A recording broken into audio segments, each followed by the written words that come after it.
to the Cinementalists. Noun, plural. Definition, those whose love for movies runs so deep, they can't help but do a podcast about them. Hosted by Colton Robertson and Joseph George.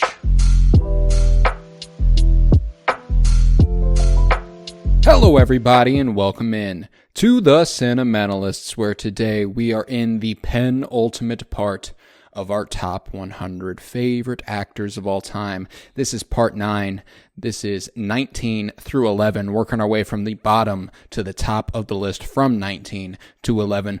100 through 20 are readily available for you over the last 4 weeks. This week is the last, and I'm so very excited. I'm Colton Robertson. I'm joined by Joseph George. What's up, homie?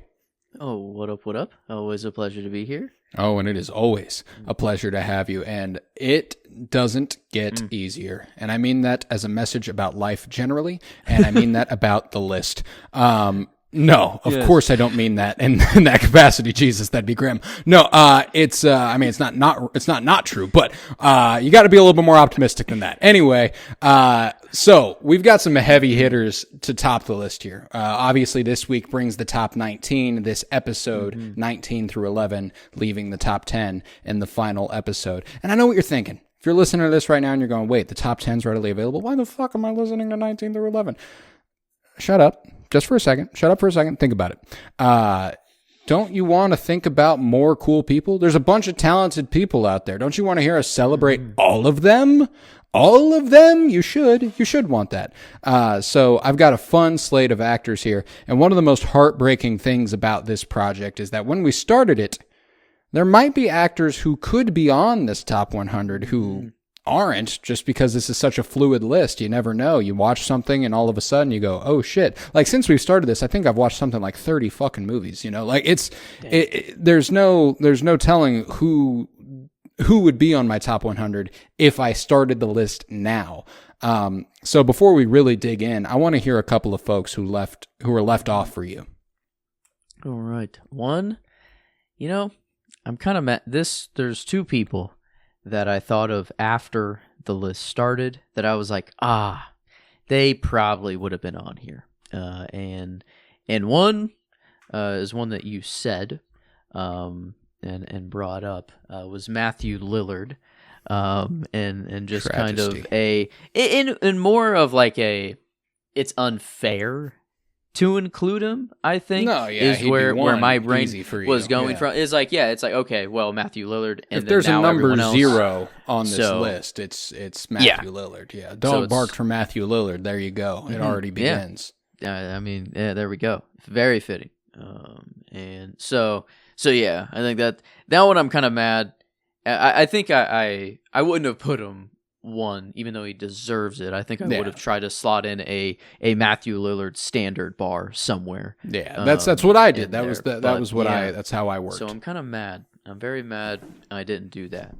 And so, but yeah, it was whenever you brought him up that I was like, oh shit, I should have really done that actually, and not just kind of excluded him for I don't know, fairness. But yeah, Matthew Lillard, one of them, and then the other that was not brought up, I don't think yet, that I left off was Andy Serkis. Really, really love Andy Serkis, especially after Andor, and getting him not a creature or a motion some sort capture of CGI entity. Yeah. But man, he is. I hope.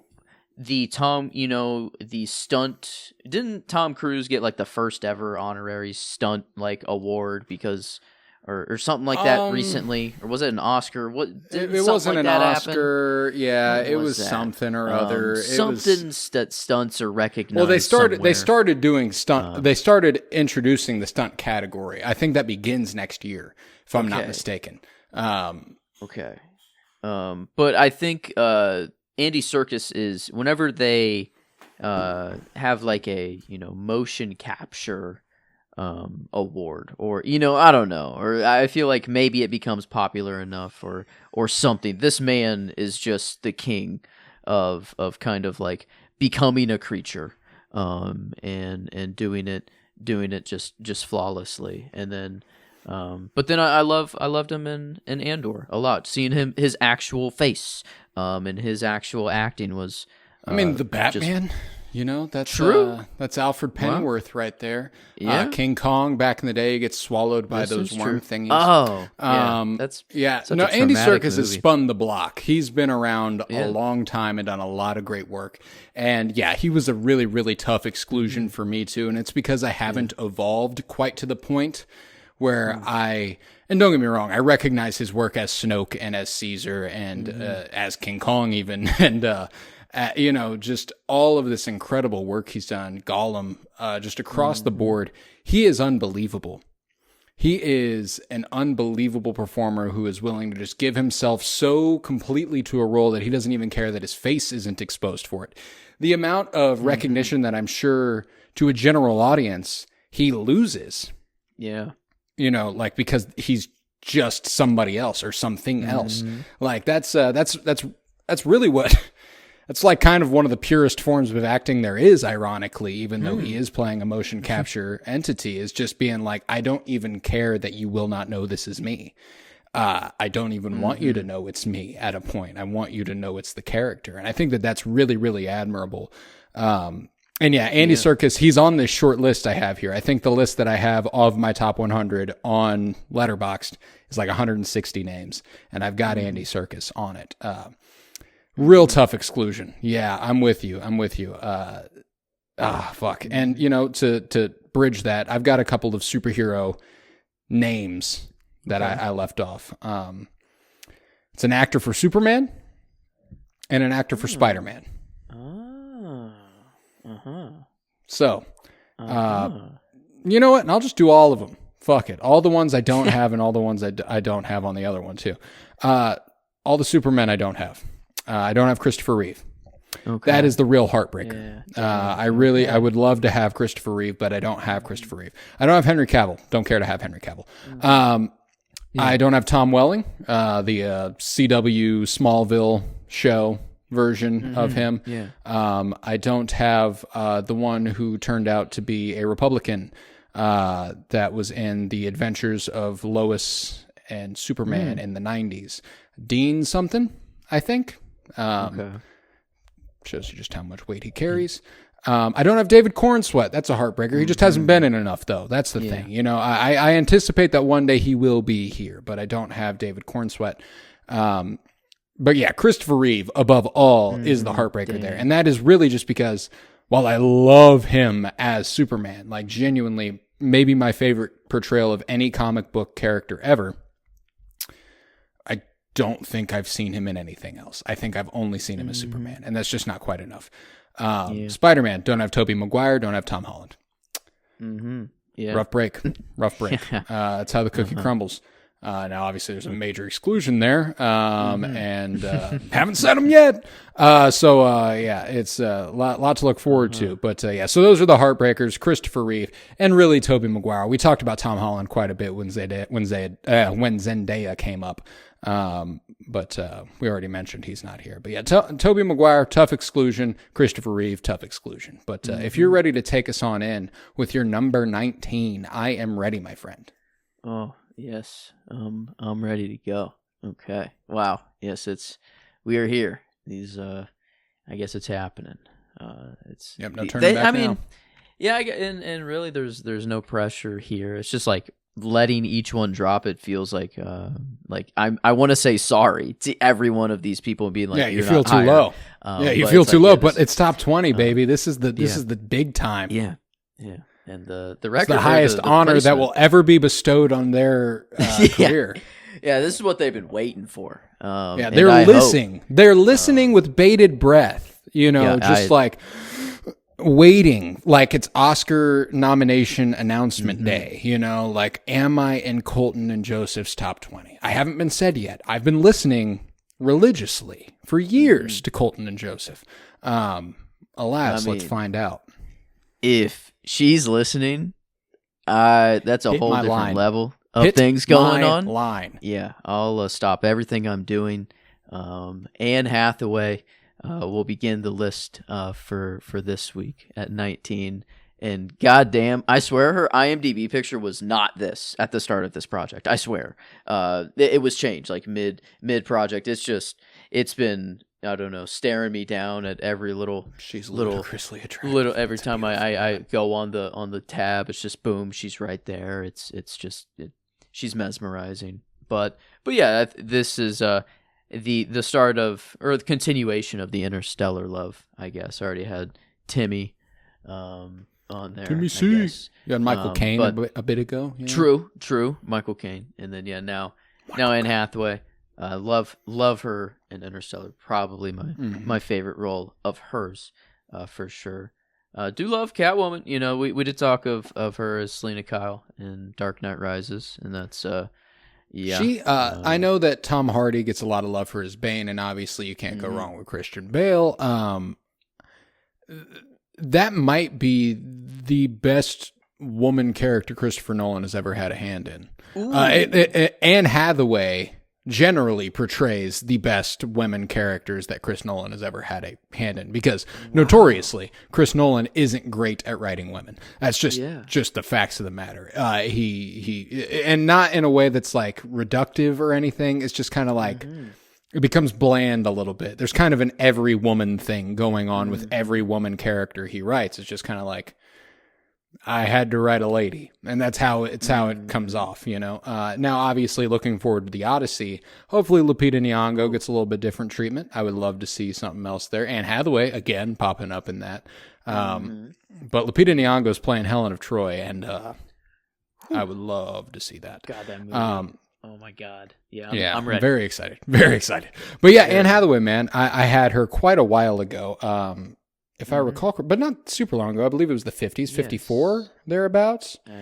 56 is where she landed. Yeah, absolutely love Anne Hathaway. And we've got a weird connection at 19, but I'll let you continue with your love for Anne Hathaway if you have more to say. Oh, well, the love I mean, yeah, there was like a movie that came out. I haven't seen it. The Idea of You. The Idea of You. Yeah. And literally it came out in 2024, and it's about a 24-year-old. Oh, I watched it. And like I wish I don't even need to. Honestly, I'm like, no, I'd rather. Yeah, I already have been down this rabbit hole. Is based off of a One Direction fanfic. Fun fact. One Direction fanfic. What? It's based off a One Direction fan fiction. She is the mother of a fan of a boy band and happens to meet the headliner, like the main guy. It's like what if I met Harry Styles and he was my daughter's favorite singer. Wow. You know, and she has no idea who he is, and he finds that endearing. Played by Nick Galitzson, who I really, really enjoy. He's going to be playing He-Man in the Masters of the Universe movie coming up this summer. The Idea of You is actually, I mean, not a good movie. Don't get me wrong, not a good movie. But it is cute and serviceable as a rom-com. Like if you're looking for something you're going to turn your brain off to for an hour and 40 minutes, like I remember it very well. And it's Anne Hathaway. You can't go wrong. She's the shit, man. Yeah, I love Anne Hathaway, and she's been in a ton of brilliant stuff. And yeah, if you're listening, go ahead and hit my line, hit Joe's line. I don't really care. Hit one of our lines. I'll gladly surrender.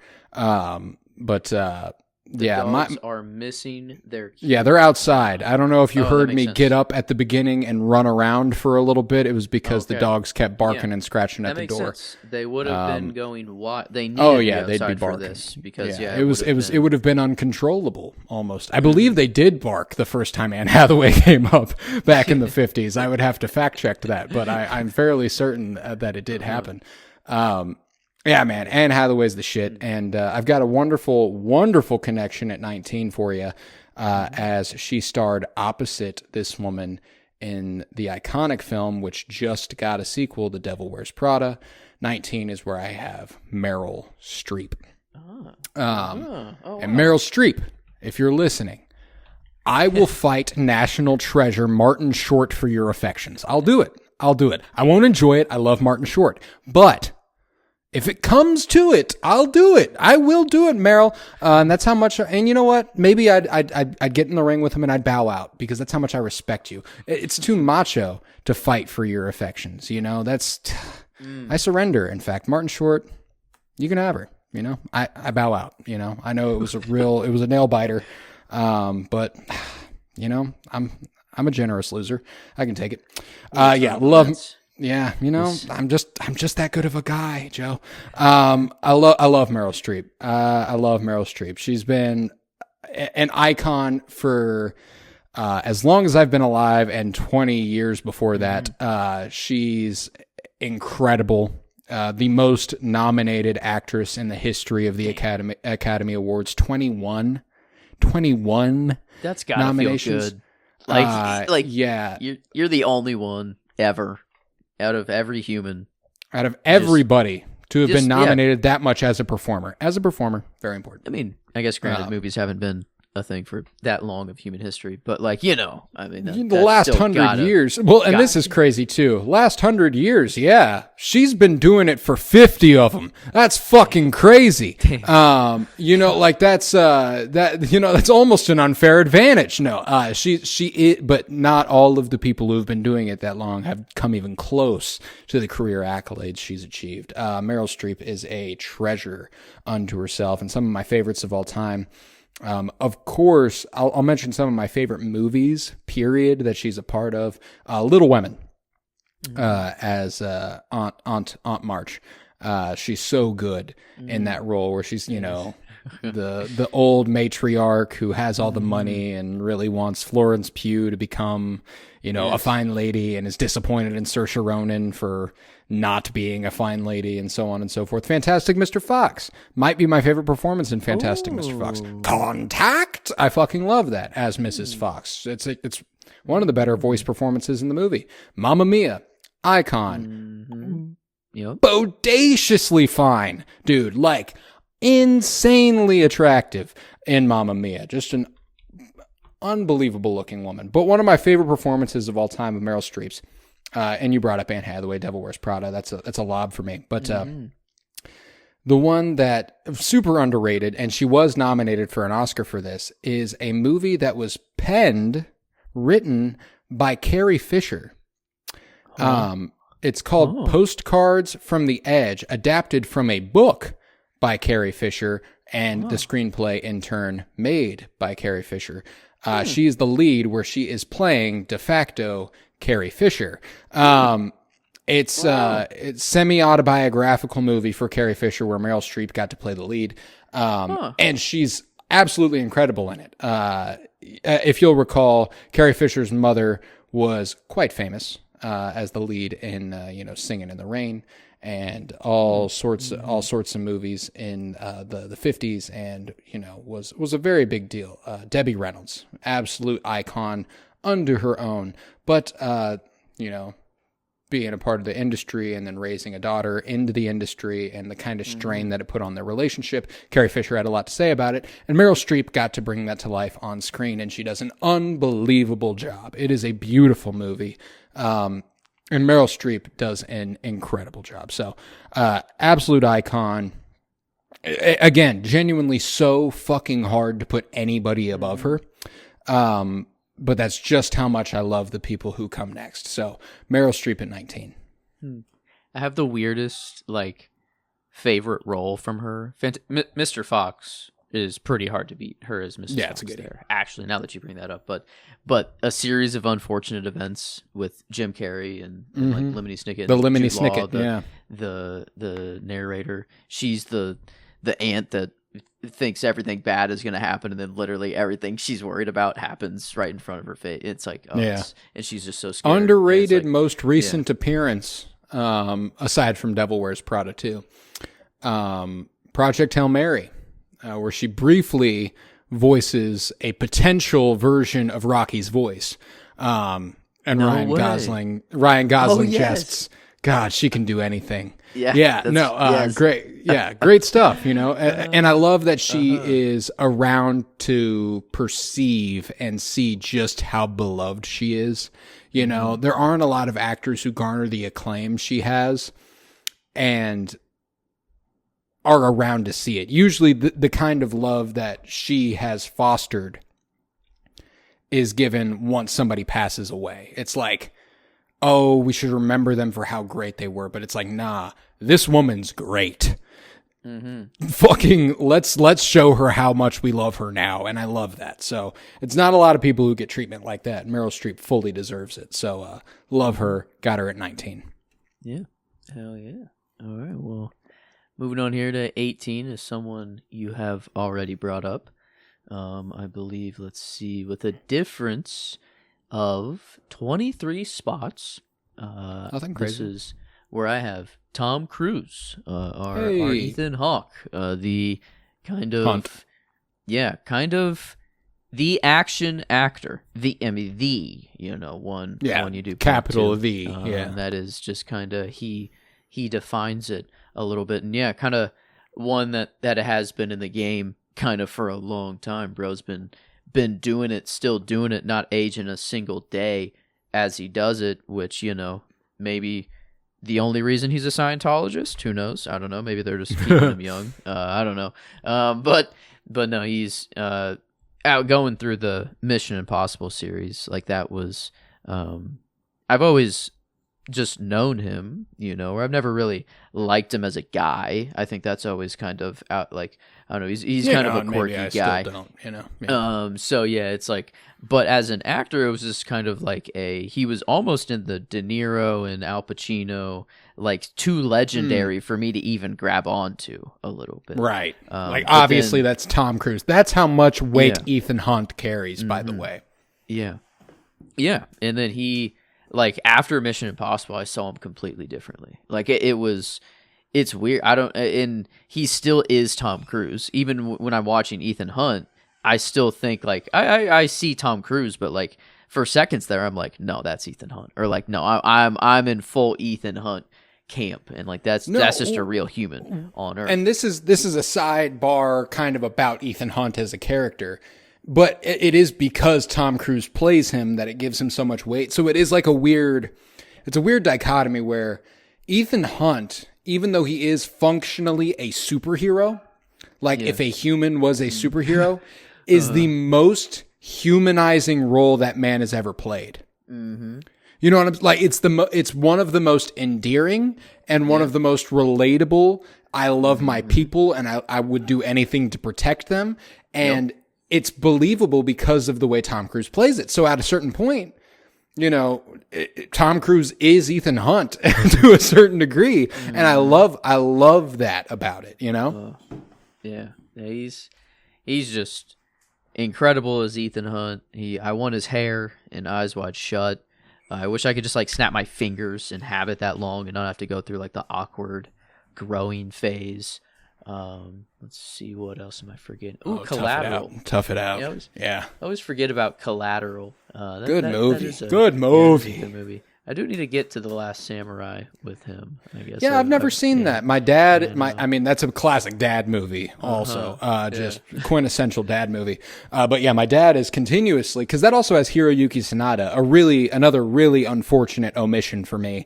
I love Hiroyuki Sanada. He is on this 160 item list here, but is off of the top 100. Yeah.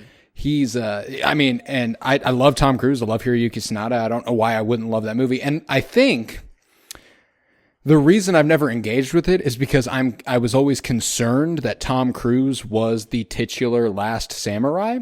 So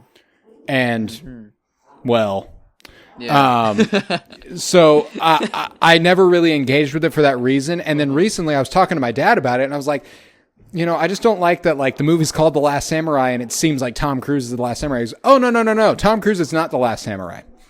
And I was like, oh, he was like, that's Hiroyuki Sanada. And I was like, oh, okay. Then I think I could probably engage with this movie. It's just, movie comes out around that time. Tom Cruise is the biggest star in the world. You go ahead and make him the front man and you make him the poster and you make him look like he might be the Last Samurai.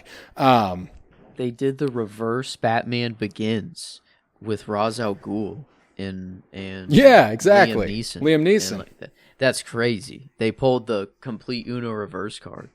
What year was Batman Begins? 05, a year before. Okay. Actually, wow, Batman Begins pulled the Unireverse Last Samurai. Actually, okay. So they did it first. But yeah, no, Tom. The dogs Tom are Cruise. playing, by the way. You're almost certainly going to hear it if you're listening. It's my guess. I don't know that for sure, but I just want to go ahead and give the folks a precaution. I think that makes sense. They bark for Anne Hathaway. It's playtime for Tom Cruise. It's action time. It is playtime. Let's dangle for Tom from the Cruise. roof. Let's fucking steal a. Holy shit! Moose just jumped off a cliff. He did it. He did it. Oh, there's the chute. He's good. He's safe. Yep, we're fine. And you know that button's gonna go green or that light's gonna go green because you just have 100% trust in whoever is out there. As long as they're on the squad, on the team. That's all that matters. Fallout, maybe the best action movie of all time. Oh. I mean, holy fucking shit, dude. That is so peak, it's ridiculous. But, man, Tom Cruise, good fucking stuff there at 18. Yeah. And I've got another wonderful connection here. Okay.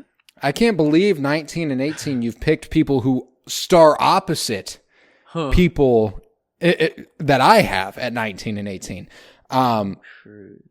You have not seen this movie, for the record. Okay. But you should, and it is goddamn good. At 18, I have Gene Hackman, who Tom Cruise starred opposite in The Firm. Great Tom Cruise movie. Great Gene Hackman movie. Gene Hackman kind of indoctrinates Tom Cruise into this law firm that is giving him all this impossible to turn down shit. A great salary, a great car, a great home, a great life. But they represent the mafia and they represent organized crime. And once you're in, you can't get out.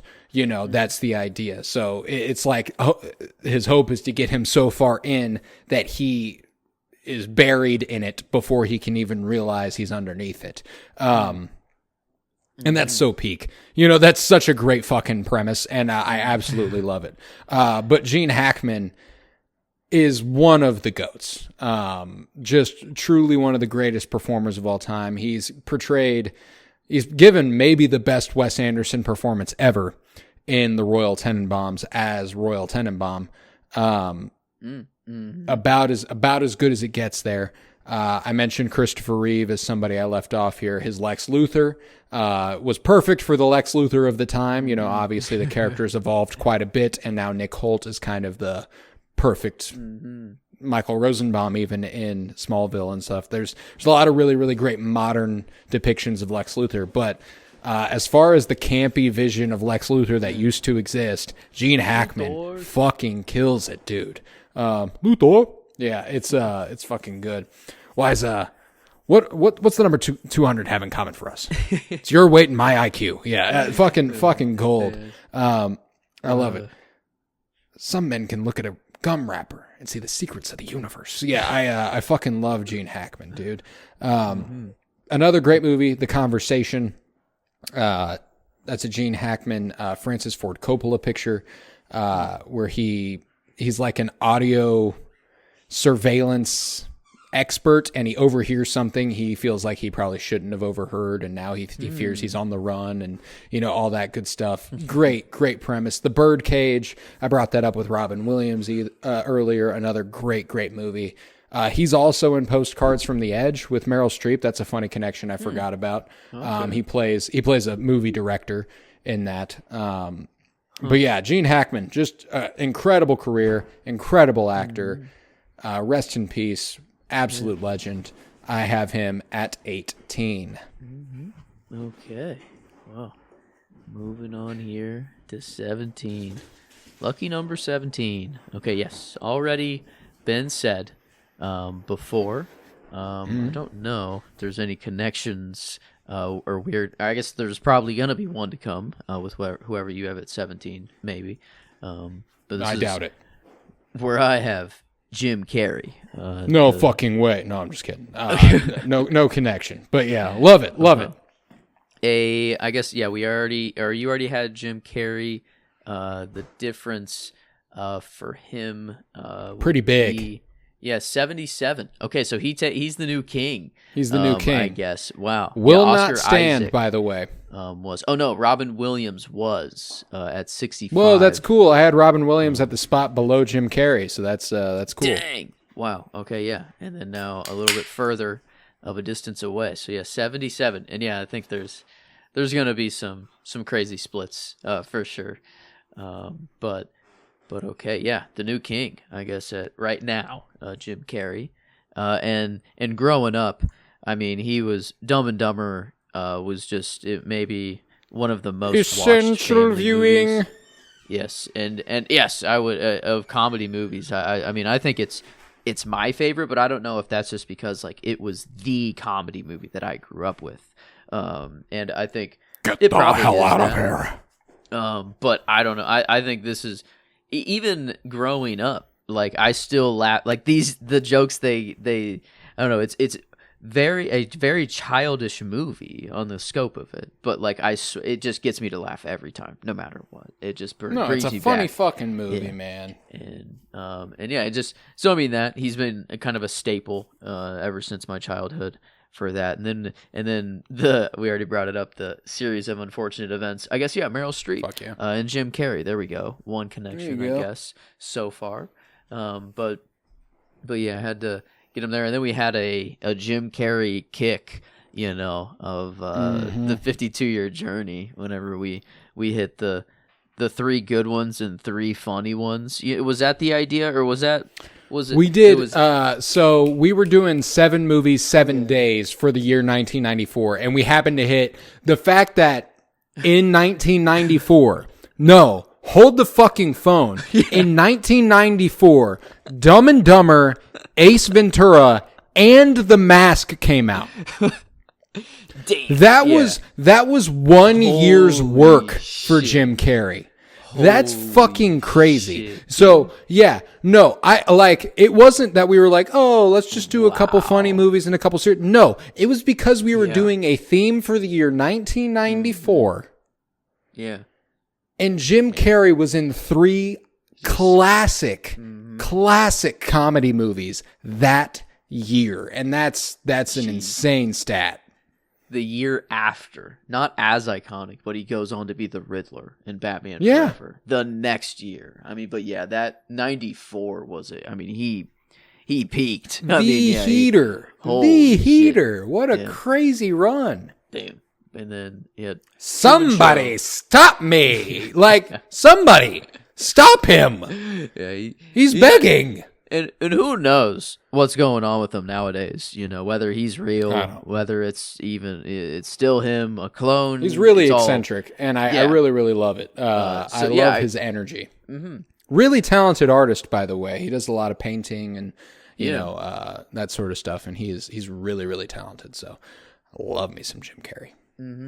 And I don't know. There's this one clip of him where he's like, yeah, that's why your spine has 32 vertebrae, or however, whatever the correct number is, and blah blah blah blah blah. And then whenever you come, and I was like, wait, huh? Or like whenever you climb, and I'm just like, wait, what's going on? And then like, I mean, yeah, he just goes for it. He's not very shy at all, and like very wants to expose the Illuminati, and all the things. But yeah, very very fun guy. But in movies, a guy who doesn't even need like makeup on his face to make him look like a completely different person or character. Had famed beef with Benito Mussolini's granddaughter. Dope. Wait, what? Not Wait, yeah. elaborating. Okay. Refusing to elaborate. Look it up on your own time. Had beef with Benito Mussolini's granddaughter because he one of his paintings. Mussolini was the dictator of Italy while Yeah, that's what I Adolf was Hitler gonna was in say. office. I'm like, so he had beef with a dictatorship's daughter. That's crazy. Yeah, granddaughter. Because granddaughter. he one of his paintings was of like Benito Mussolini, like the image of him hanging by his feet when he was dead. Like that was, and she said something. I can't remember the exact details. I just remember that was the cause. That was the root of it. Yeah, it was funny. It was funny because your grandpa was a fascist, like a brutally evil fascist. You get no sympathy from me. I'm sorry. I'm sorry that you have to be associated with that for the rest of your life. I feel even worse for you that you feel the need to somehow defend it. And I'm not even going to say that she defended it because I don't remember that that's the detail. But if you see someone coming at your grandfather who was an evil fascist, don't be like, hey, no, your grandpa was an evil fascist. You got to kind of, take the punches as they come. Sorry. It's not about you. It's about your evil fascist grandpa. But great fucking choice. Pretty clear there. Yeah. But I guess Jim Carrey, pretty big difference. And I think that makes sense. I think the childhood attachment, I think, goes a long way. It goes a long way. I also think it can't be overstated how important recency bias can factor into this. I'm not saying it's 100% foolproof, but I haven't watched a Jim Carrey movie in a while. Mm-hmm. And if I had watched one more recently, he wouldn't be this high. But there's a chance he launches up the list a good 40 fucking spots. You know what I'm saying? Like, there's just no telling how different the list could be based on what I had watched in the month before we started this. And I say that full-throatedly ahead of my 17 because I was on a bit of a kick for him the month before we started. Now, he probably would have been pretty fucking high anyway because he's a legend in the game. This is my oldest fella, as far as I know. Born Christmas. Guess the year. Guess the year he was born. 0. This is Jesus Christ. No, okay. Yes. He was born 1919. Good guess. Try 20 years earlier in 1899. 18? And he's kicking it? Are you saying he's alive? No, he is not alive. This guy is so dead. Okay. This guy is absurdly dead. Like, I'm talking 70 years gone, my man. This is Humphrey Bogart. Yes. I go on a Humphrey Bogart kick about once a year. About once a year, I watch one Humphrey Bogart movie, usually Casablanca, and it leads me into a rabbit hole where I'm like, this guy was so charismatic. And in a capacity where, if you look at a picture of Humphrey Bogart, this is not a particularly good-looking man. Don't get me wrong, he's fine-looking. He's not ugly, not by any stretch of the imagination.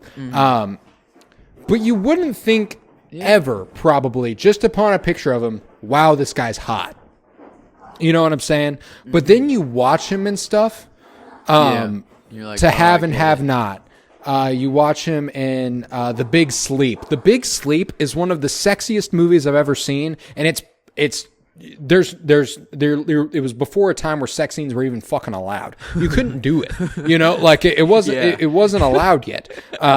And it is so, there's a scene between him and a librarian where I'm like, they just fucked. Like they didn't do anything. They didn't touch each other. They had sex, like that is what just occurred there. Humphrey Bogart's work, I mean, across a really, really illustrious career with just an obscenely deep bag. Casablanca, of course, is maybe my favorite movie of all time. So I'm never going to not include that. But The Maltese Falcon, another classic noir movie that he had a hand in. Classic Western, The Treasure of Sierra Madre. Another classic noir, The Big Sleep. Classic romance, Sabrina. He plays a psychopath in a movie called In a Lonely Place. Really, really dark drama, kind of ahead of its time. Love that movie. To Have and Have Not, another one where he stars opposite Lauren Bacall like he did in The Big Sleep. Key Largo, classic crime movie. High Sierra, classic crime movie. I mean, don't get me wrong, this man has some shitters under his belt. You shouldn't watch Tokyo Joe. Not a great movie. So I'm watching Tokyo Joe. Tokyo Joe. No, don't get me wrong, though. You should watch Tokyo Joe. It's absolutely worth your time. And if that's the shitter I go to, you've made a pretty great fucking living for yourself. That one just hasn't aged well. That's the problem there. Okay. Problem there is that it's called Tokyo Joe. and okay. Humphrey I might see the Bogart. problem. Well, don't get me wrong. They're not making Humphrey Bogart a Japanese guy. No. But it's post-World War II, and Humphrey Bogart has beef with Japanese guys, which is, not a great idea. Yeah. So still perfectly serviceable movie. Just hasn't aged well, I see. by any stretch of your imagination. Barefoot Contessa, great late Humphrey performance. I actually watched recently his last movie ever, and that was actually the last movie I watched, I believe, before we started the Top 100 period. Oh, what the fuck? Why can't I remember what that movie was called? It will come to me. It will. I'm right here. I'm standing here. We're No Angels. Yeah, We're No Angels. Directed by the same guy who did Casablanca. Nowhere near as good as Casablanca, but We're No Angels has Humphrey Bogart, Aldo Ray, and Peter Ustinov. And they're playing a couple of escaped convicts who are trying to blend in. So like they're like going to rob this place and try to find, pay their way to a new life and pay their way out of here. But then they end up having like hearts of gold, and they love the family that took them in. They can't bring themselves to rob them. And like, it's really endearing. Cute movie, just nowhere near as good as some of the other stuff Humphrey Bogart's done. But yeah, Humphrey Bogart, absolute icon, complete legend in the game. Definitely the oldest name I've got on this list. 1899. I don't think I have another 20th or 19th century born name on here. I think the closest would have been Katharine Hepburn, and I believe she was definitely 1900s because we overlapped lifetime-wise. She died in 2003, so no chance there. Okay. But yeah, so that's where I've got Humphrey Bogart. Okay. Well, not the same slot, but the one next mention, a pretty old guy, maybe my oldest of the list, possibly. But he, rest in peace, may he, and just a weird, fascinating love I have for this guy. I don't know why, but I had to have him here, and I had to have him high. This is Sir Christopher Lee. This is good stuff. Count Dooku. Yes, I have had a fascination with this man ever. I think it's his lightsaber. I don't know why the stance he had. It felt real when I was a kid, and I really thought that these battles were real. I was really in it, and then when I'm older, realizing this dude actually had experience and was doing the motions and the moves he's doing because he actually knows what a real life fight or fencing, sword fight would look like. Is why. He's my man hunted Nazis. Yeah. Yes. Yeah. That is the coolest thing anybody can do. Yeah. Say that. Bar none. Bar none, the coolest thing a person has ever done, anybody, is hunted Nazis. And I don't mean, there's neo-Nazis and you're a vigilante and you're going to go kill, you're going to go hunt and arrest like living guys who are like, yeah, Hitler was cool. Now, no, that's cool too. Don't get me wrong. That's, do your thing. Fuck yeah. But you will never be Christopher Lee hunting actual Nazis trying to escape the Nuremberg trials. You know what I'm saying? Like, that's fucking awesome. Mm-hmm. Yeah. And he can actually put that on his resume, Nazi hunter. And it's not a lie. Like, it's not even a role he played in a movie. The behind the scenes clip from Lord of the Rings where he explains to Peter Jackson that that's not the sound a man makes when he gets stabbed in the back. Mm-hmm. Yeah. Why is that? He's like, no, this is the sound a man makes when he gets stabbed in the back. And Peter just has to go, yeah, all right, Chris, I believe you. That's hard as fuck. That is hard as fuck. This man witnessed the last execution by guillotine in France. I love that fact. God, that's so James Bond is based off of him. That's true. He is our actual Chuck Norris. Like, no offense Yes. against Chuck Norris, but Nah, he's fuck a cool Chuck guy. Norris. But Fuck like, Chuck you're Norris. just a character. He's got nothing on Christopher Lee. Yeah, he's like he actually is the real life version. Like he did these things for real, and I think, and just that he also acted and did it really well. I mean, Dracula. Yeah, exceedingly well, dude. even, his Hammer film stuff is so peak. Yeah, and so I mean, like way back in the day, I think I only really have that one Dracula viewing for me, and then, but beyond that, I guess like the Lord of the Rings, I got to those a little late. All my childhood love does come from Dooku, but did love him in there as an even worse bad guy. Dooku kind of was on that teeter totter, going back to the light. Not Lord of the Rings. Bro was full in. But he's just kind of, and it feels weird to have him this low, but also is like, I think this is largely the person he is in real life. And I also did love him growing up, and every role that I've seen him in ever since, I'm like, oh wow, you're actually just a great actor as well. And, an unbelievably talented man and an unbelievably cool man. That's like, very few people have ever been as fucking awesome as Christopher Lee. Like, that's just an absolute legend by the very definition of the word legend. You know what I'm saying? Like, I mean that in the mythic sense. Like, it's a legend. It almost feels like all the shit you can say about Christopher Lee shouldn't be true, but all of it is. Yeah. I mean, Chuck Norris, I feel like, it doesn't sound real, but no, can confirm. Fact check everything with that guy. It's just, he's like that. But yeah, he Sweet 16, I guess, got right there for me. But no, I love that. There's actually an incredible Buddy Guy song. It's called Been There, Done That. It's a song that came out last year on his last album. Buddy Guy turns 90 this year, by the way. Incredible blues artist. I'm going to see him at the end of next month. He starred at the end of Sinners. He's the old version of Miles Caton in that movie. But it's called Been There, Done That. And one of the lyrics is, my life was like a movie where every scene was true.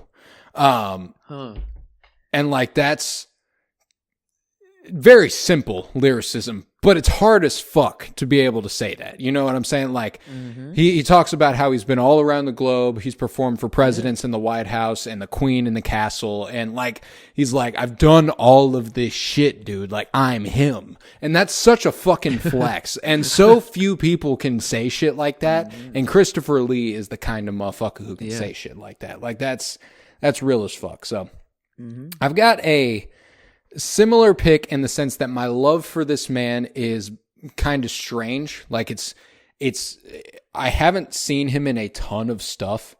Okay. And he's never, I think I've only watched him in one movie where he's the main character. This is a character actor's character actor. You know what I'm saying? Again, rest in peace. Nearly 9 years gone. But I know you love him. I know you probably don't have him. Christopher Lee kind of did that. I got excited. I went, no way, because you said rest in peace. My love for this guy is weird. I almost stood up because I was like, no fucking way it happened at the Sweet 16. But 16 is where I have the legend, Harry Dean Stanton. I love Harry Dean Stanton. And that leading performance that I mentioned that is just too good is Paris, Texas. That is one of the most beautiful movies I've ever watched in my life. And Harry Dean Stanton, of course, huge part of that. But visually, oh my God. Oh my God. They don't make movies that look like that. Like, that is a gorgeous movie. And Harry Dean Stanton is, you wouldn't think of him as a leading man. You've seen Harry Dean Stanton. And that movie came about 5 years after Alien. So, I mean, like, he's an older leading man in it too. Like, he's not young. I mean, shit, come the 80s, 84 is when that movie came out. He was almost 60 years old. This guy was old for a long time. I absolutely adore him in Paris, Texas. Another leading role that I have not seen, but is at the very, very tippy top of my watch list because he stars opposite, and I mean stars opposite David Lynch in a movie called Lucky. It was Harry Dean Stanton's last performance. The movie came out the year he died, and he was 91, I think. He was 91, so 90 at least during the filming of the movie. And it's about a man facing his mortality as a 90-year-old. Like that is functionally what it's about.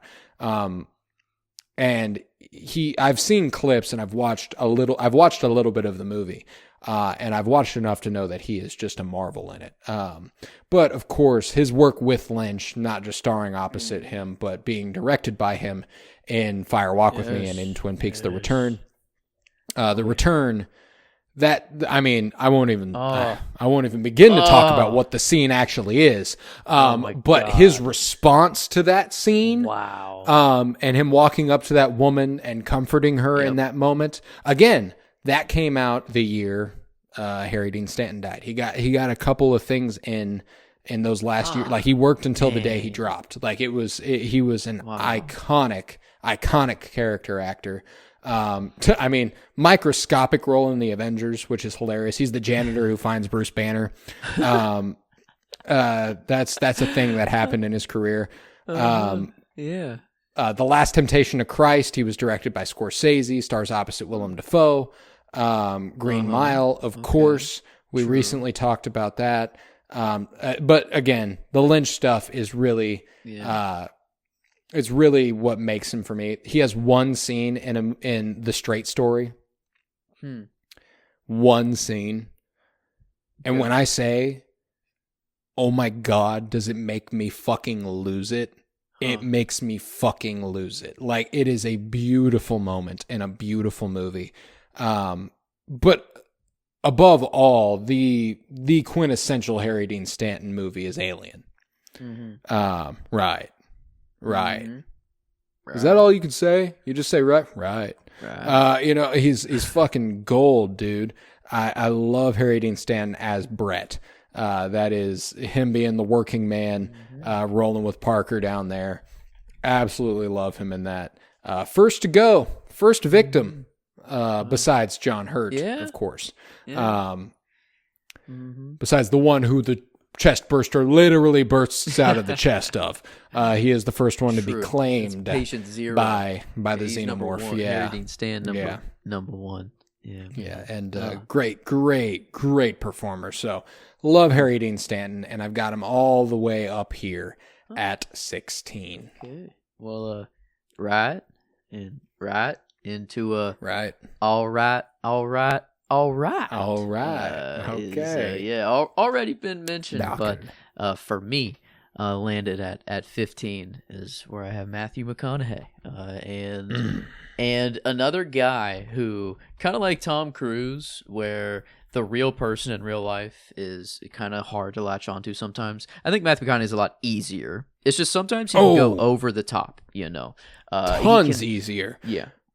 Matthew McConaughey as a guy, the difficult thing about him is that he wants to be so connected to the people and is just so obviously beyond any connection with real life people. Like he is so rich and he's so famous that he feels like he wants to be working class and is just obviously not. You know what I'm saying? So it's all really well intentioned with him. It's nothing that's like, oh, you're a bad guy. You know what I'm saying? No, in fact, I believe you're a good guy. But sometimes it's like read the room a little bit, And then sometimes he'll go on like his like tangents a little bit, and then he'll say something that's like actually really, really good or really based, and then he'll just kind of super profound. Then he'll keep going though, and then he'll like keep compounding and keep like, I don't know, adding analogies. I think he loves to try to be like, to make a Southern kind of random saying, life is... He's a modern philosopher. Yes. Well, that's what he thinks he is. And that's kind of beautiful. You know, we need people who are that full of themselves. Yeah. And don't get me wrong, like, I would be extremely full of myself if I was Matthew McConaughey. If my thing was that I'm sexy and people love me. Mm-hmm. Yeah. And it's impossible not to at a point. Like, I don't think I've ever met anybody who's like, yeah, Matthew McConaughey, not for me. Don't like him. You know, yeah. Everybody likes Matthew McConaughey on some level. And I'd be full as fuck of myself too, you know? And I would think I'm smart as fuck. Like, that scene of him in The Wolf of Wall Street, I don't think he's acting. Yeah, they just pulled him up. They just interviewed him, actually. Marty was like, so I want you to get on the camera and go, you know, go for it. I want to see what you got. I want to see what you got. Can you take off all your right, shoes? more, you know, get a little faster, you know, let's go. Get into it. It's you know, yeah, those rookie numbers, you got to get those numbers up, you know. I fucking love Matthew McConaughey, man. Yeah, and I know I briefly brought it up, but Interstellar, it is why he's here. I mean, don't let me go, Murph. Like, goddamn. I mean, there's so many scenes. That movie, it's unbelievable how easy it is to get me to cry in that movie. And it just, the whole thing, it's constructed. It's one little girl's bedroom.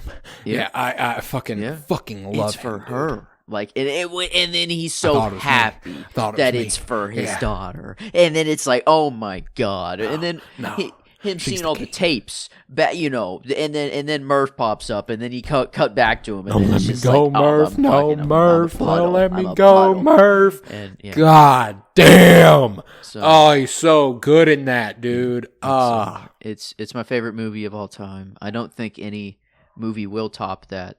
It'll be, if one does, god damn. But Matthew McConaughey happens to be the lead. And I really want to confirm this somewhere, but like it says, you know, you look it up. It says his name is Joseph Cooper. He's always called Cooper, but his first name is Joseph. Yeah, it's never mentioned anywhere in the movie, and why it's Joseph, I don't know. I just love that fact.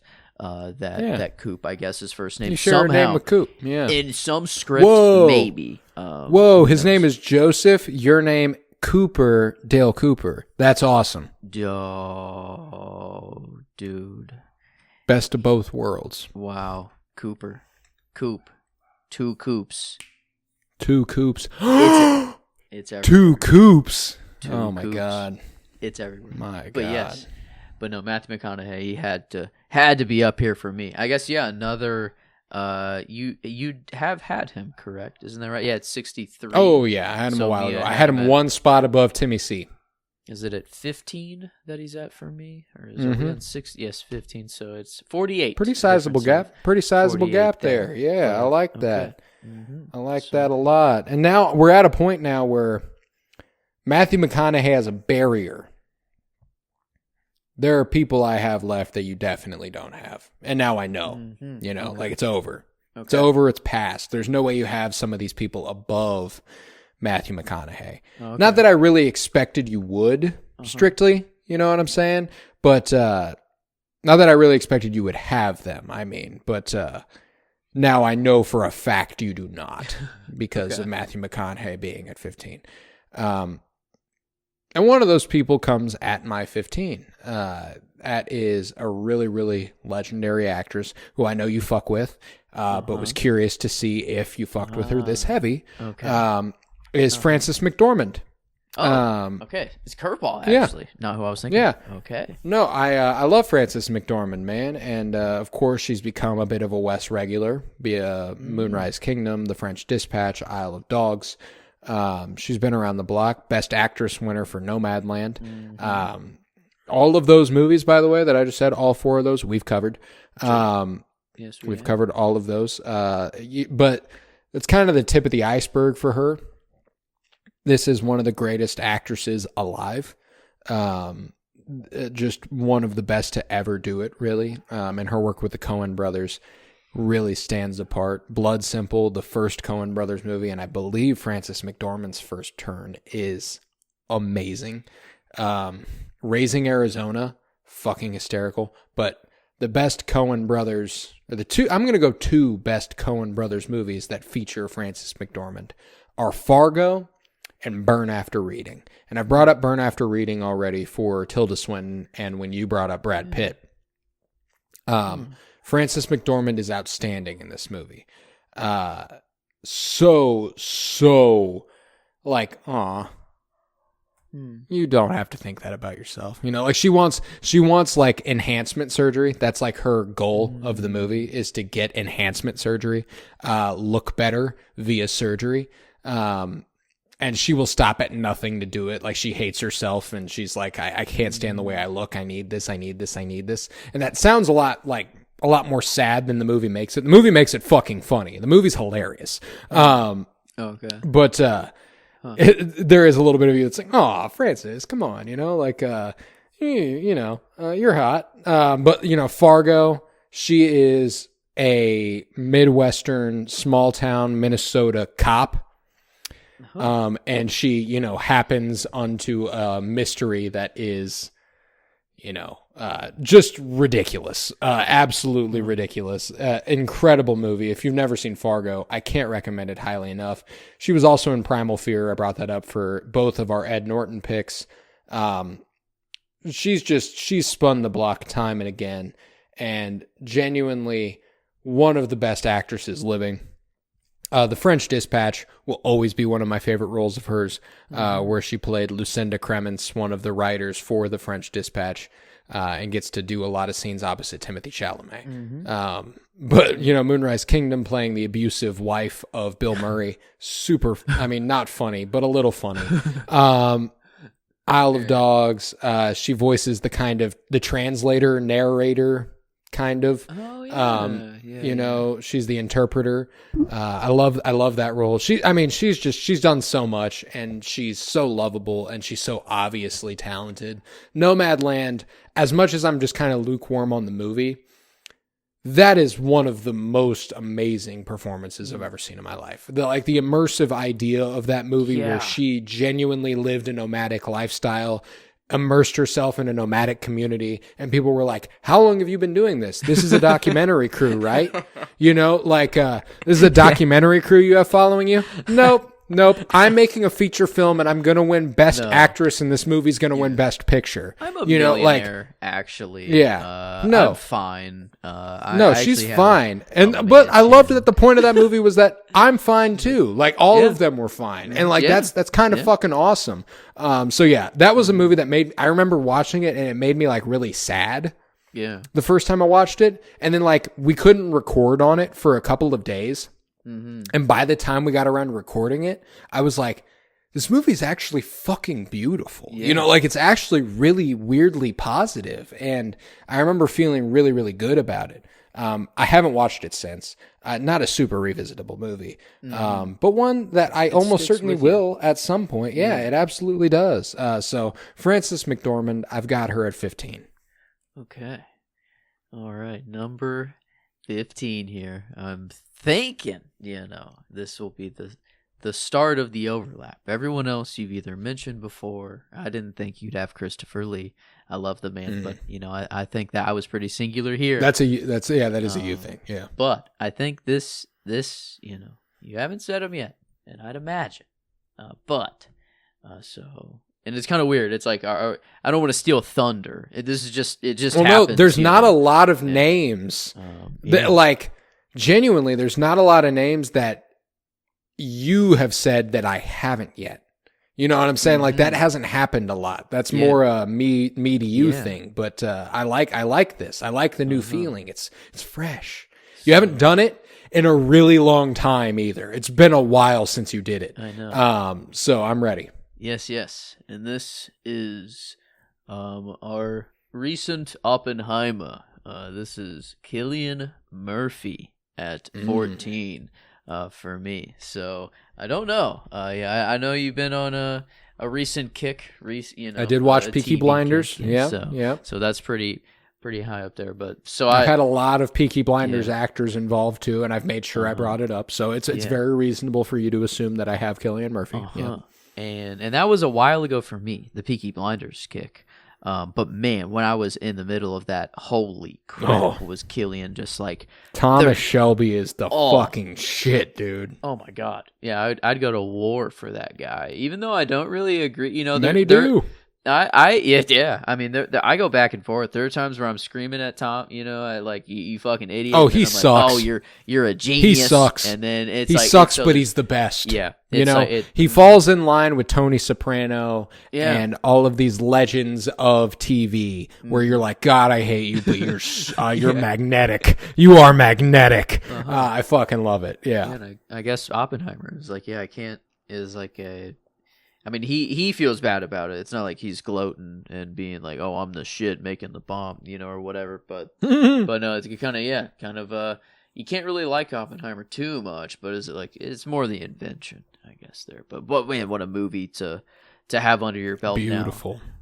Beautiful Is movie. incredible, and yeah, to be, you know, just a scarecrow in like Chris Nolan's movie, and then to lead like one of the biggest like movie moments in recent history, like is kind of wild, like that the Nolan, and to win Best Actor for it, man, like that's whew. Yeah, I mean, Cillian Murphy has done about as much as an actor can possibly hope to do, you know, which is even aside from winning the highest acclaim that an actor can get, which is the Best Actor Oscar. I mean, he's headlined a TV show that ran for 6 seasons that was a massive deal and was beloved by millions. He headlined a nearly $1 billion movie. He was in another $1 billion movie in The Dark Knight. You know, not a big part of it, but it was in it. The Dark Knight Rises, he's in, not a big part of it. But I mean, like, and then he's had an incredibly fulfilling career elsewise. And I think that that's really, really cool, that the amount of stuff he's done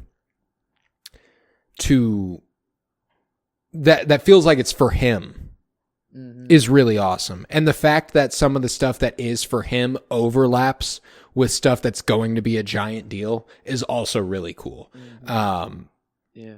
So I love me some Cillian Murphy, and I love that spot there for you at 14. Oh yeah. So I feel like we'll return to him. I'd assume at some point. Again. I will neither confirm nor deny. But yeah, had to have him here, and have a lot of blind spots to eventually get to all the 28-day later that franchise. We will be covering in October, by the way. Yeah, let's fucking go. That's it. He's only in the first one, by the way. He's only in 28 days. Okay. That's not a franchise led by Cillian Murphy. It's actually a franchise that's more about the world than it is about any given character, which I think is interesting. Okay. Huh. Yeah. Very so, cool. fun stuff, and I don't want to give too much away. I know he was in Tron Legacy. No, he was not. What? They didn't bring him he back? Was not. He was not in Tron Ares. How do you not bring huge Oppenheimer whiff? Back? What the Huge fuck? whiff. Well, and not only that, Tron Legacy. Tron Ares. Okay, this movie pisses me off. I still haven't seen it, which is wild. Dude, I love Jodie Turner-Smith. I love Greta Lee. They're the highlights. They're no doubt the highlights. And I don't mind the director. He directed Young Woman in the Sea with Daisy Ridley. I like that movie a lot. But let me give you a rundown about Tron Legacy, okay? I'm only going to say 2 things. It's all you really need to fucking know, okay? It featured as a tiny role that how you don't decide to make him bigger. Cillian Murphy, recently Best Actor winner. You're like, you know what? Maybe we should cast Jared Leto. Fuck yourself. Maybe we should cast Jared Leto. No, you shouldn't do that. Yep. You should bring back Cillian Murphy and figure out something there. You have Cillian Murphy probably not at your disposal. I don't want to say that he would have automatically agreed to do anything, but you throw a bag at him, he'll do it. We've seen evidence of such things. Cillian Murphy should have, you should have at least given him a call, and maybe they did. I don't know. But the next thing, Tron Legacy was directed by Joseph Kosinski, who did Top Gun Maverick, Best Actor or Best Picture nominee, And in the same year as Tron Ares, and maybe there's a reason he didn't do Tron Ares, he did F1 Best Picture nominee. Now, that one's not nearly as deserved, but it was still a Best Picture nominee, and he was damn good at directing it. So to not be willing to throw the bag at Joseph Kosinski and Cillian Murphy bewilders me. So Tron Ares, not good. Could have been better, and it would have been better if Cillian Murphy was in it. So, I like that. I like that though. 14. And you're right. This is the spot where we're going. Yep, I know you got him. I know you got him. Because, and if you'll recall, somewhere in the 50s, I believe, I looked up my list and was like, I've got this guy. I've got him. Where is he? Where? Oh no. I don't have this guy. What the fuck happened? So if you go back to like part 6, or part 4, or part 5, it's somewhere in there. I realized that somebody who I thought was like top 10, like in my head, I hadn't really been analyzing the top of my list. I was just like, I've probably got him at like 7 or something. I went up there and I just couldn't find him. And I was like, oh God, oh fuck. I'm going to have to make my list 101 people. And I did. So I ended up being comfortable enough to slot him at 14. And it's a guy that I know you have. And, neither confirm nor deny, but if anybody has listened to the podcast for any amount of time, they know you like the guy. 14 is where I have Denzel Washington. This is the guy who I was certain was on the list, and when I looked, was not on the list. Which is kind of very weirdly befitting of my general relationship to Denzel Washington, which is just that, like, I respect him so much, and I know he's a fantastic actor, and I love everything he's in, and I've never not enjoyed something he was a part of. But I rarely in my head think of Denzel as one of my favorite actors of all time, So it was kind of weirdly fitting that I forgot him almost, even though in my head he was on the list.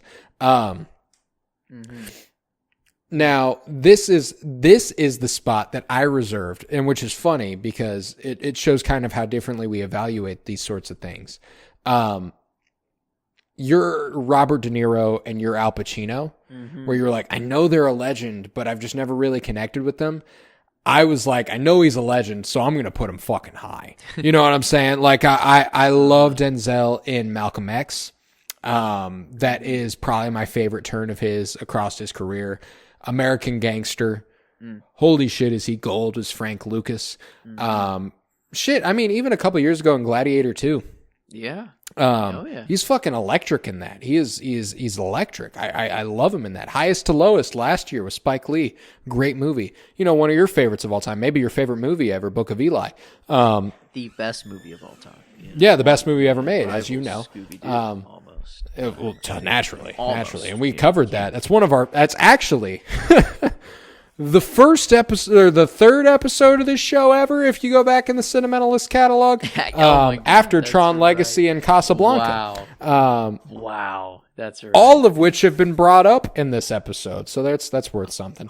But his Tony Scott collaborations, Man on Fire, Deja Vu, Crimson Tide, he's done a lot of incredible work. So, and then that's where I start to go, okay, the way that you look at Robert De Niro and Al Pacino isn't the same way that I look at Denzel Washington, because I have genuinely connected to this guy, and I have genuinely loved him as an actor in a lot of stuff. Most recently, the movie that I watched that was headlined by him was The Manchurian Candidate, which was a remake of a movie starring Frank Sinatra in the 50s. This is Denzel Washington leads a Jonathan Demme film, co-starring Meryl Streep and Liev Schreiber.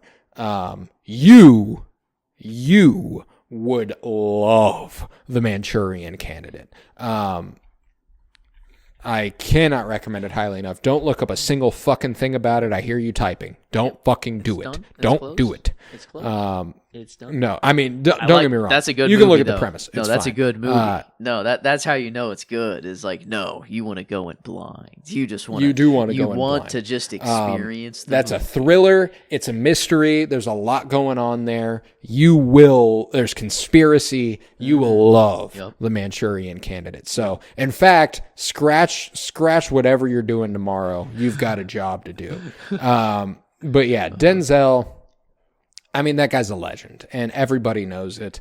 There's no doubt about it. Can't wait for whatever the rest of his career holds, and I have to watch so much Denzel stuff that I still never watched. So I've got an endless collection of Denzel movies that I have the pleasure of getting to dig into. So I love him. I've got him here. He breaches my top 14. Yes. And yeah, the overlap has begun. We will return to Denzel, but perhaps not this week. I'll spoil that much comfortably. There's only one episode left. I think I know where he's popping up. Yeah. So, yeah. But although that's not a surprise to me, I knew that for a fact. So, but in the meantime, we'll move on to. Oh, is this unlucky? I guess the unlucky number of the episode, 13. Not a fan. I mean, a fan, are you? I guess I don't know. My brother just we were in St. Louis for Kid Cudi, and we were on the 15th floor for a hotel room, and I told him 15 floors. Jesus, what hotel did you stay at? At the Ameristar Casino. Okay, so yeah, that we were makes at the sense. Casino. Oh my god, you that said room was 15th so nice. floor, and I was I like, "Holy shit! Yeah, what the fuck?" It was awesome. That hotel room was insane. It had 2 floors, basically. I mean, barely 2 floors, but like a living that's room sick and everything. But yeah, we're going up to the 15th floor, and I'm like, hell yeah! Like I'm just like.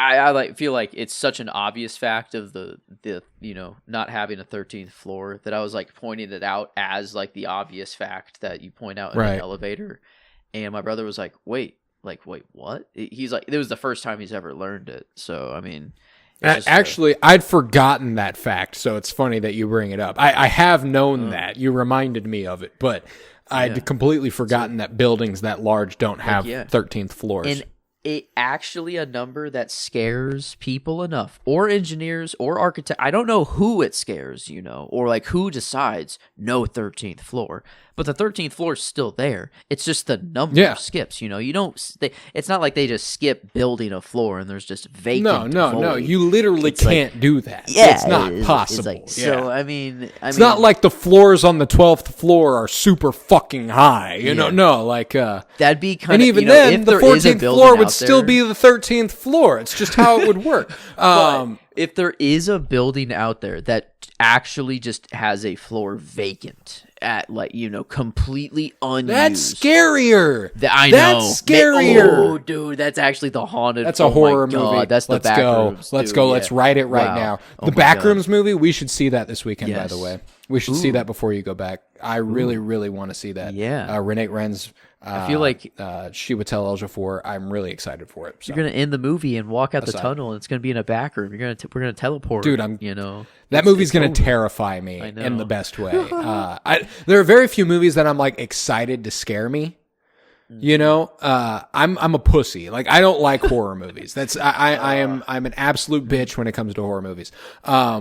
But that one, I don't know what it is. It tickles something. Like when it's something that like, I had nightmares when I was younger about Backrooms. You know what I'm saying? Like there was, so this is an aside. Sorry. We're diving down it now. You did it, Joe. So I had a recurring nightmare when I was younger of my elementary school. Daniel Young. Yeah. There were 3 hallways. I remember explicitly. There were 3 hallways in Daniel Young. But in my dream, there was a 4th one. And this 4th one, it never contained anything that was explicitly scary. But Jesus Christ, did it freak me the fuck out that I found this secret hall that felt endless and felt void. Yep. And I didn't know how to articulate it until something like Backrooms came along. And I was like, oh my God, that's what fucking freaked me out. Now, obviously, Backrooms plays a little bit with like monster stuff, and there's another entity there. But the very idea of liminal space has petrified me since I was young. And I mean, even young enough to where like I was making it up in my head as something I was afraid of. You know what I'm saying? Like that's crazy. I'd never experienced liminal space. It was just something that like my brain was like, wouldn't this be fucking freaky, man? And I was like, yeah, that's fucking terrifying. Why would you show me that? And then like other people were like, I'm afraid of this. It's weird. It's weird. I don't like it. I still don't like it, which is why something like that movie is really enticing to me. So you've never actually had a Backrooms experience then, or like where you felt like you were awake? No. So yes, I have had, but it didn't predate my dreams of backroom. Like my nightmares of Backrooms. It was post that, which made them even more scary. You know what I'm saying? Like when you find yourself in a space, it's usually some sort of basement, supply closet. I have found myself in a couple spaces. And again, I look back on these experiences now and I actually have no idea if they're real. Yeah. I don't know if this happened to me. Yeah. Which is even more freaky. You know what I'm saying? Like, I remember them vividly. And specifically, one thing that I remember was being in a hospital. And I've asked my family about this. They don't remember it, which makes it all the scarier to me. I was in a hospital. Can't for the life of me remember what for. I even remember... Well, actually, I do feel like I remember what for. They insist it couldn't have been right. Like what I'm remembering can't be right. I remember being at the hospital when my little brother was born, Griffin. I remember it vividly. And I remember being in a hospital room, walking down a hallway, weirdly empty, walking into a hospital room, and it was dark, and I could hear a clock ticking.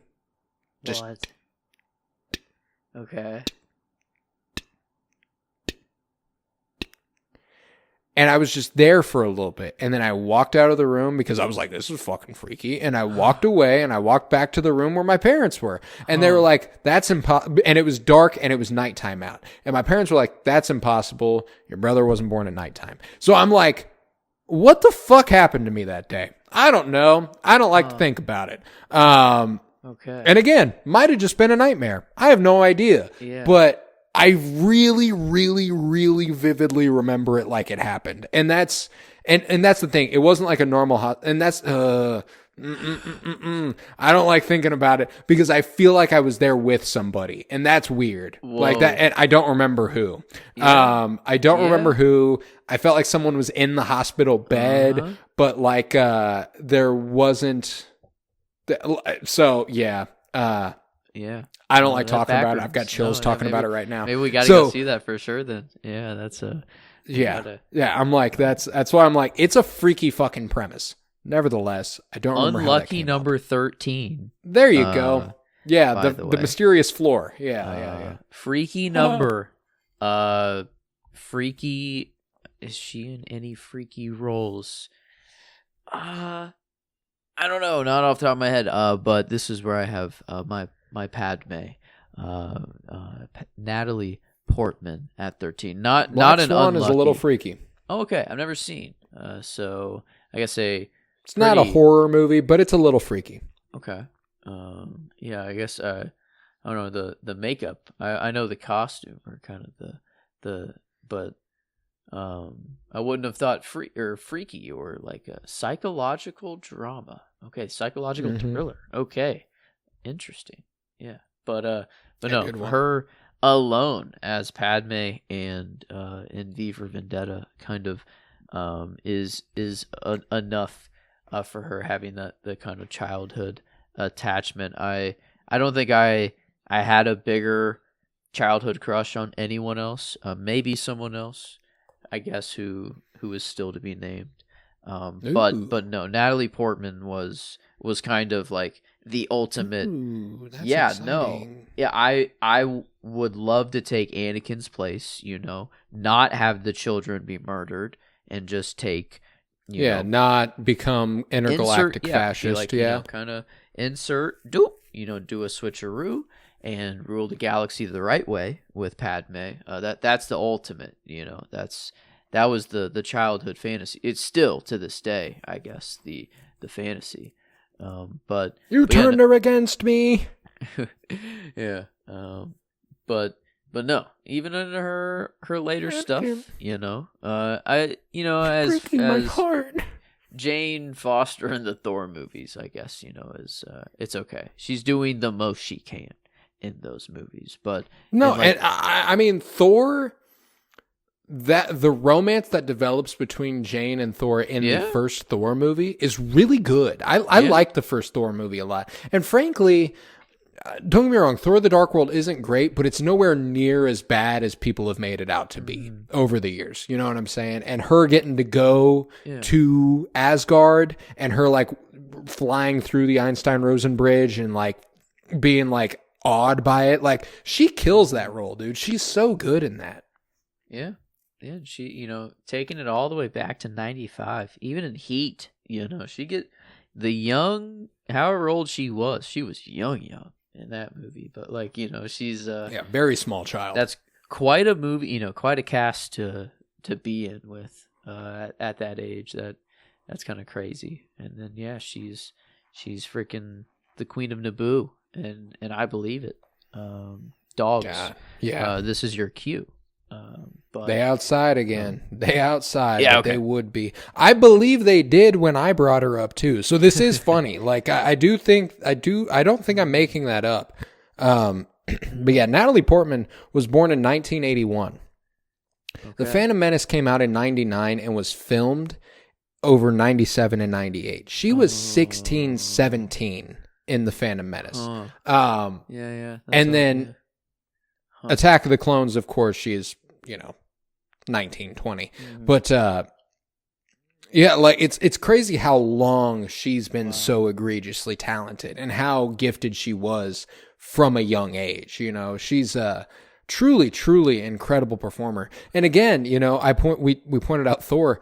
Black Swan, she won the Oscar for Best Actress in 2010. She was like, fuck yeah, give me that check. And Thor was in 2011. You know what I'm saying? And then she was able to cash these checks for a decade and some change after that. And she's still done some incredibly interesting work during that time. And I look forward to everything she has coming forth. I mean, May, December is probably my most recent, that was a big swing and an interesting swing that I really, really loved out of her. But I look forward to whatever the next one is, man. I do. In crazy coincidence here, the difference between your position and mine is 66. Fucking we order 66. Commence order 66. I mean, that is pretty cool. It's not going to be the biggest, obviously it already isn't, but that might be the coolest one. That might be the coolest one. The most tragic death of Order lore 66 wise. Right there. I mean, it was Natalie Portman. But yeah, she's the unlucky one. The back rooms, imagine she has a crazy guest appearance in the back rooms. She's just one of... I'll lose it. It would be even crazier if my guy appeared, my 13 appeared in the back rooms. Mostly because, tragically, he's been dead for about 12 years. So... yeah, really hope he's not in it. Otherwise, I'm really going to be geeked. My 13, no laughing matter. I'm so sorry that I made a joke to start this sequence because his story is genuinely so fucking sad. 13's where I have Philip Seymour Hoffman, who is just, again, one of the greatest to ever do it. I absolutely love everything he's brought to the table, and his most famous role, just because it's the most popular movies he was ever a part of, are The Hunger Games. His role as Plutarch, undoubtedly his most renowned work, as just massive and gigantic as those movies were.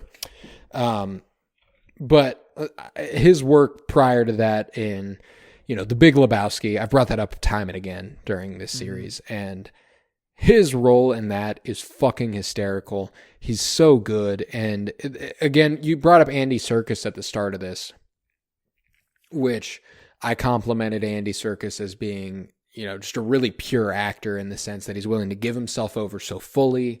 He doesn't give a fuck if you know it's him, and so on and so forth. The array of characters that Philip Seymour Hoffman, while never doing, that exactly where he motion captured his performance and was literally turned into something else. He's played the most despicable villain you've ever seen in Mission Impossible 3, and he's played this bootlicking, yes man in The Big Lebowski, and he's been, gay best friend in Boogie Nights, and he's been an angry pimp in Punch Drunk Love, and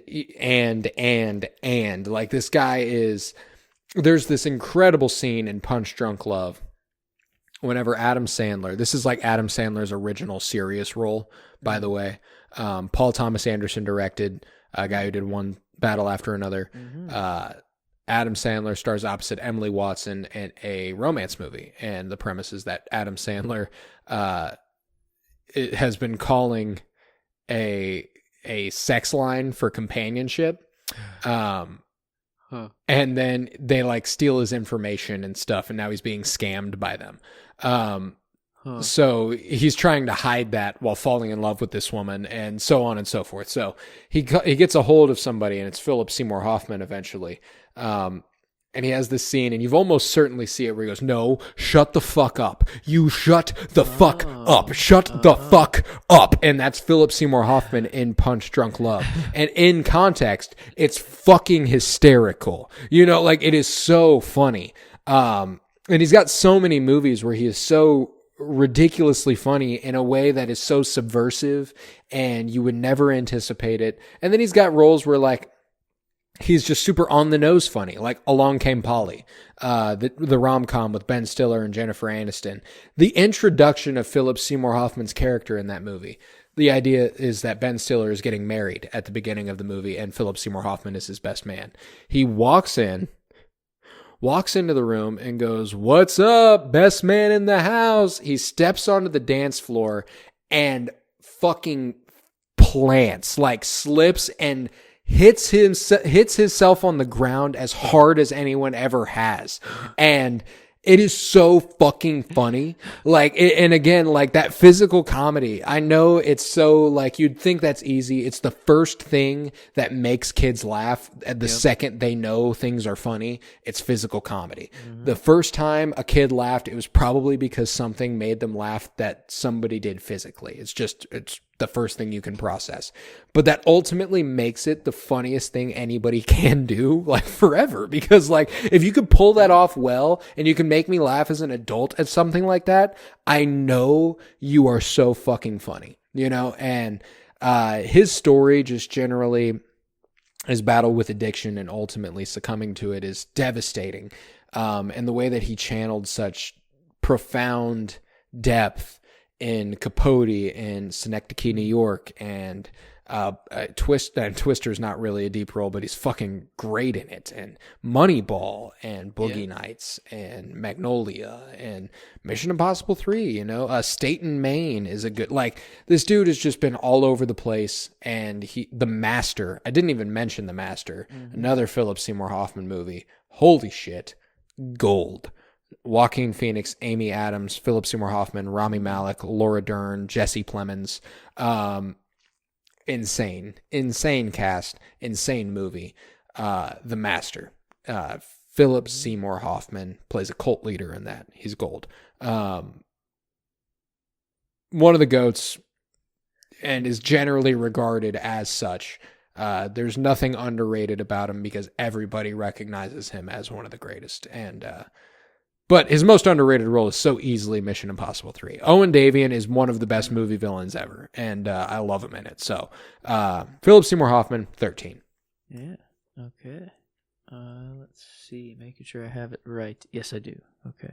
I was just got so many, the Excel sheet pulled up on one monitor, the separate IMDb pages, the actual list on the other. But anyway, I'm aligned now. Here.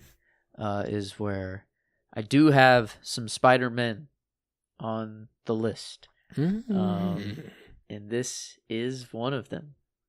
There are 2 remaining, but the one to come up first will be Tobey Maguire.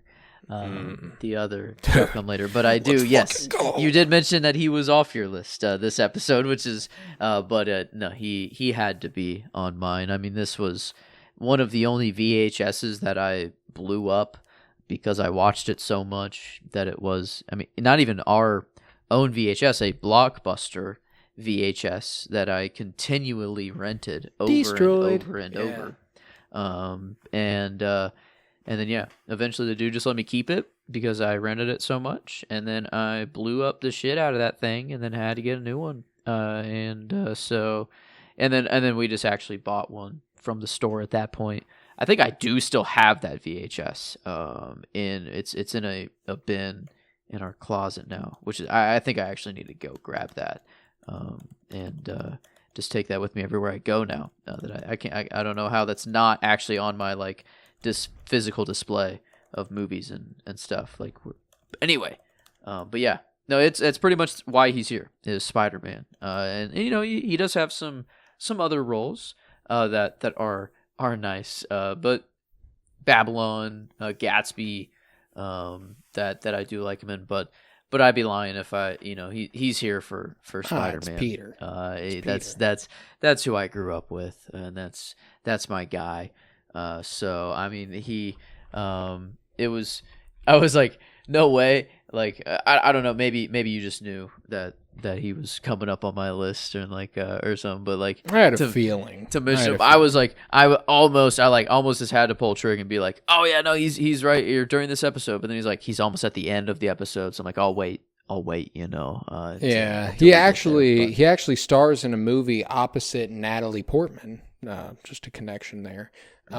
Where he delivers a performance that I've never watched the movie, but it's called Brothers. Okay. 2009. It's him, Jake Gyllenhaal, Natalie Portman. And he delivers a performance that I've seen. It's been satirized as like, good acting for men is just yelling. Like it's just yelling and being angry. But I've also seen other people very genuinely be like, no, but this is one of the most gut-wrenching performances I've ever seen in my life.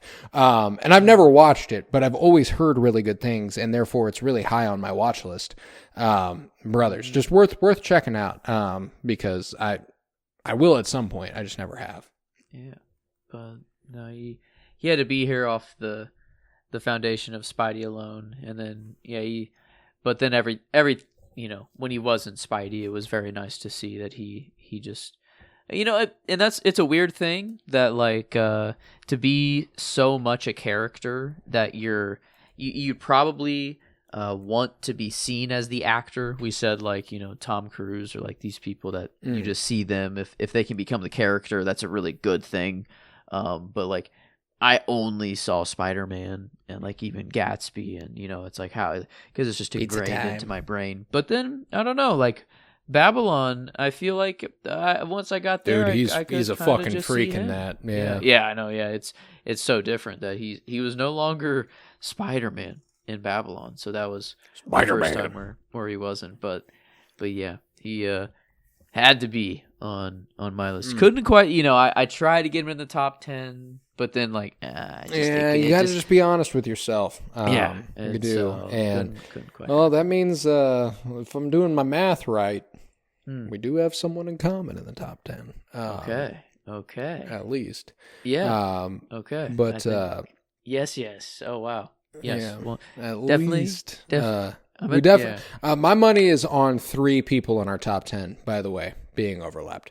Yes. Yeah, 100% 3. Well, I'd say. Do you think there's a chance for 4? Oh yeah, for sure. Okay. I think 4 is actually likely. Oh no, you've already said him. 3 for sure. Okay, yeah, you've already said 3 100%. Yeah, no, 4 is very likely. Yes. Okay. I believe. All right. Mm-hmm. Yeah, because I have. I've got 5 that I know aren't in your top 10, like for a fact. Okay. Either because I know you don't have them or because you've already said them, one way or another. But so the reason I picked Tobey Maguire as the person I left off the list, and this connects back to my 18, I mentioned Christopher Reeve as being someone I left off, and I had Gene Hackman, and I left off Superman, but I had Lex Luthor. I left off Tobey Maguire Spider-Man, but I have Green Goblin, baby. 12 is where I have Willem Dafoe. Okay. I love Willem Dafoe. Just genuinely, again, kind of go back to what I said about Harry Dean Stanton earlier. He's had a lot more opportunity to lead, I would say, Willem Dafoe has. But he's obviously not who you think of as a leading man. It's just a bewilderingly unique man who's willing to give himself so completely again to roles. I think back to Nosferatu just a couple years ago and his role there. Of course, the Green Goblin, but Poor Things, The Lighthouse. Again, Fantastic Mr. Fox, his work with Wes in Asteroid City and The French Dispatch and The Life Aquatic, his Yorgos collaborations with Poor Things and Kinds of Kindness. The Grand Budapest Hotel, that's one of his biggest roles there is, and he plays a really, really interesting key role there. Wild at Heart, his only Lynch collaboration. He is grotesque, despicable, disgusting, and he's so perfect in it. An ad-lib piss. That's crazy. An ad-libbed piss. What a man. What a man. Collaborated with Marty Scorsese, played Jesus Christ himself for Martin Scorsese in The Last Temptation. Really, really brilliant movie. We watched and covered At Eternity's Gate last month. Instant all-timer for me where he played Vincent van Gogh.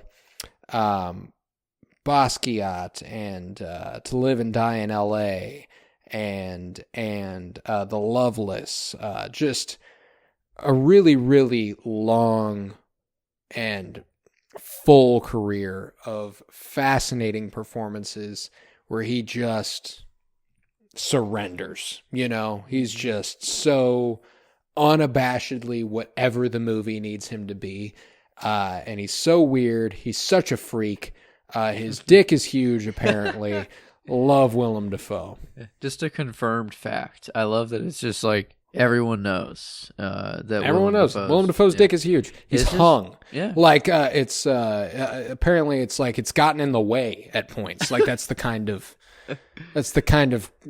cack we're talking about here. And I hate to objectify, but I'm just speaking what I've heard. Yeah. Huge dong. But okay. Yeah, I do have Willem Dafoe, but he will not be the one remaining of this week. Yeah, he will be a little. So I know a little bit later. I'm pretty confident on several of your top 10 at this point. Then, yes, it's yeah,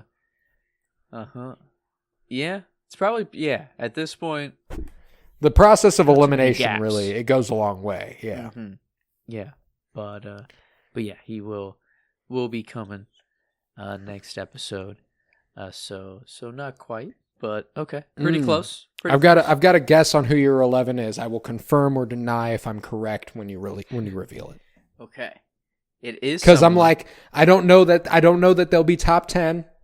I know that you'll want them to have been top 10, but if you're honest with yourself, you couldn't quite get there, and this becomes a threshold piece. That's how highly I regard my top 10 because he fell to 11. Yeah, it is crazy. And these two actually have been going back and forth, my 10 and 11. So I don't know, maybe you are right in the back and forth, but at least where I have landed in what feels right, you have already mentioned him. It will be a difference of 48. This is where I have Hugh Jackman, Wolverine.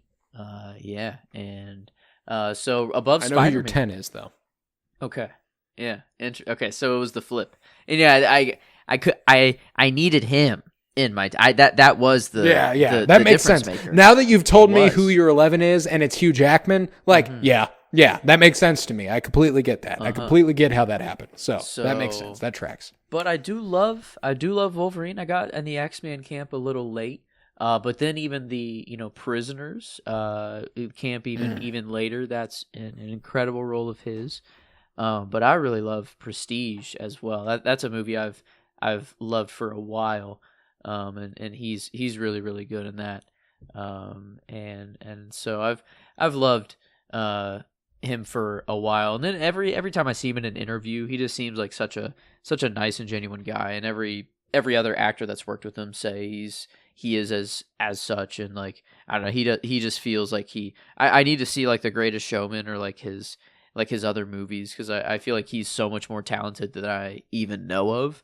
But he was going to be high on my list no matter what, but just couldn't quite break the top 10. But yeah, I guess he was the first out, which it does, like, man, I do want to, like, every time I bring someone up, it's like, sorry, like, it just had, like, these people had to be here, but yeah, Hugh Jackman was just barely out.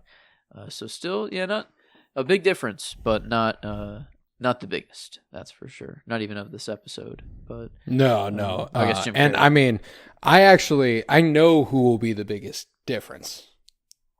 Like, I've got it in my back pocket. I know who will be the biggest difference, and yeah, I mean, it's crazy. But man, I love Hugh Jackman, and I did have him a while back, like you said. I mean, I actually, whenever I brought him up and was like, there's a few actors, whenever I go on a kick and I watch one movie for them and I'm like, oh, I got to watch a bunch of them. He's comparable to me, like with Humphrey Bogart, like I said earlier at 17. Like, whenever I watch a Hugh Jackman movie, I'm like, I've got to watch a bunch of fucking Hugh Jackman movies, man. And you haven't even watched a couple of my absolute favorites of his musical work, dude. You'd love his musical work, especially now that you have given yourself over to musicals. You will really, really enjoy The Greatest Showman. You'll really enjoy Les Mis.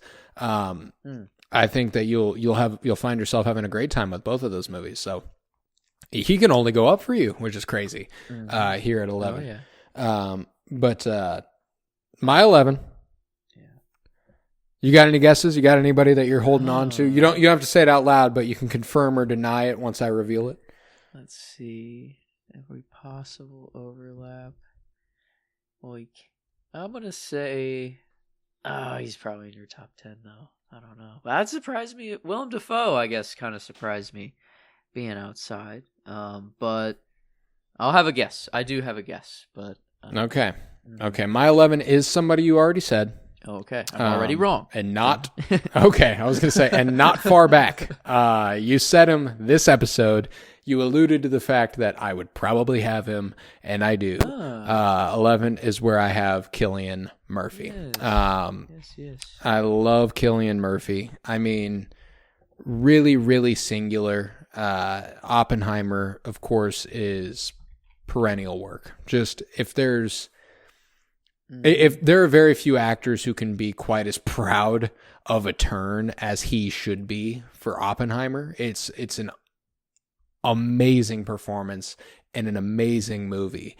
I go to Sunshine, I think of him with Danny Boyle in Sunshine and Danny Boyle in 28 Days Later. He's a really, really talented actor. The Wind That Shakes the Barley. Watching The Detectives, maybe the most underrated rom-com I've ever seen in my life. His Nolan work, of course, Oppenheimer, The Dark Knight trilogy, Inception, Dunkirk. Damn. Dunkirk might be his second best turn in a Nolan film, where he plays the shell-shocked soldier. It's harrowing. It's really, really good. He did that. A Quiet Place Part 2. Go ahead. He played that. Nolan saw that, and then he saw Thomas Shelby and was like, "Okay, yep, you're ready, Oppenheimer. It's time. Let's go." Yep, it's over. He's like, "Yeah, it's over. You are leading my next film, or one of my next films, I should say."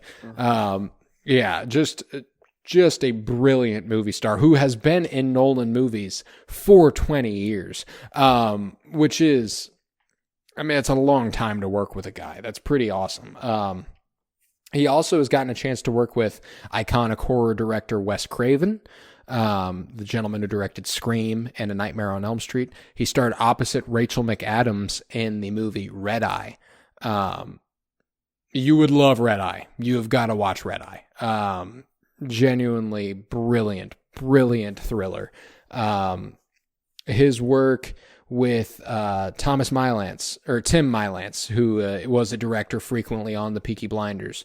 A movie from last year called Steve, and a movie from his first movie following Oppenheimer was called Small Things Like These. The fact that he used his cash, and I CACHE, his cash as an actor, from Oppenheimer. I've won a Best Actor Oscar. I'm the shit. They all smell it. Mm-hmm. I'm going to do small projects like this. Mm-hmm. Small things like these. That's awesome. To like be like, I've afforded myself the opportunity to do whatever I want. And Peaky Blinders, having that movie just a couple months ago, the Immortal Man.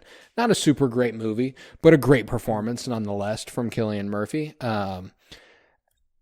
He's just an unbelievable actor. The earliest I've ever seen him was a 2001 movie called Disco Pigs, where he stars opposite Elaine Cassidy.